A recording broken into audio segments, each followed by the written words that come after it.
എല്ലാവർക്കും നമസ്കാരം.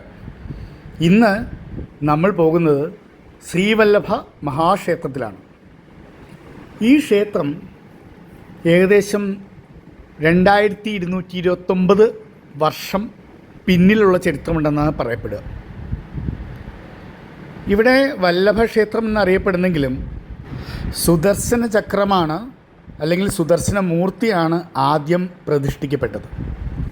സാധാരണ സുദർശന മൂർത്തിക്ക് 16 കൈകളാണെങ്കിൽ ഇവിടെ പക്ഷേ 8 കൈകളാണുള്ളത്. അതിൻ്റെ പിന്നിൽ കഥ രസമാണ് കേട്ടോ. ഒരു മല്ലികാവനം എന്ന് പറയുന്ന ഒരു നാടുണ്ടായിരുന്നുവെന്നും അവിടെ ഒരു അസുരൻ ഉണ്ടായിരുന്നുവെന്നും, തുലകാസുരൻ എന്നാണ് പേര്. ആൾ തികഞ്ഞ ശിവഭക്തനായിരുന്നു. അതുകൊണ്ട് തന്നെ അന്നുണ്ടായിരുന്ന മഹാവിഷ്ണു സങ്കല്പം അല്ലെങ്കിൽ പ്രാർത്ഥിച്ചിരുന്ന ബ്രാഹ്മണ കുടുംബങ്ങളെല്ലാവരെയും തന്നെ ദ്രോഹിച്ചിരുന്നു. അപ്പോൾ ആ കാലത്തുണ്ടായിരുന്ന ശങ്കരമംഗലത്ത് മന, അവിടുത്തെ ശങ്കരമംഗലത്ത് അമ്മ തികഞ്ഞ വിഷ്ണു ഭക്തയായിരുന്നു. അങ്ങനെ പ്രാർത്ഥിക്കുകയും ഒരു ബ്രാഹ്മണൻ വരികയും ആ ബ്രാഹ്മണൻ ഈ പറയുന്ന അസുരനെ കൊല്ലുകയും അത് കൊന്നത് ശ്രീചക്രം അല്ലെങ്കിൽ സുദർശന ചക്രം വച്ചിട്ടാണ് കൊന്നത്. അതിനുശേഷം ചേർന്നുള്ള പുഴയിൽ ചക്രം കഴുകുകയും അതവിടെ പ്രതിഷ്ഠിക്കുകയും ചെയ്തു എന്നാണ് കഥ. അങ്ങനെ പ്രതിഷ്ഠിക്കുന്ന ആ പ്രതിഷ്ഠ പടിഞ്ഞാറോട്ടാണ് തിരിഞ്ഞിരിക്കുന്നത്. ആ മനയിലേക്ക് നോക്കിയാണ് തിരിഞ്ഞിരിക്കുന്നത്.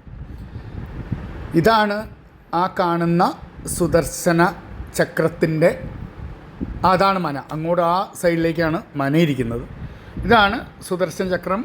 അപ്പോൾ സുദർശന ചക്രം അല്ലെങ്കിൽ സുദർശന മൂർത്തിയെയാണ് ആദ്യമായി പ്രതിഷ്ഠിക്കപ്പെടുന്നത്. ഇത് ഏകദേശം 3000 വർഷം പിന്നിലുള്ള കഥയാണ്.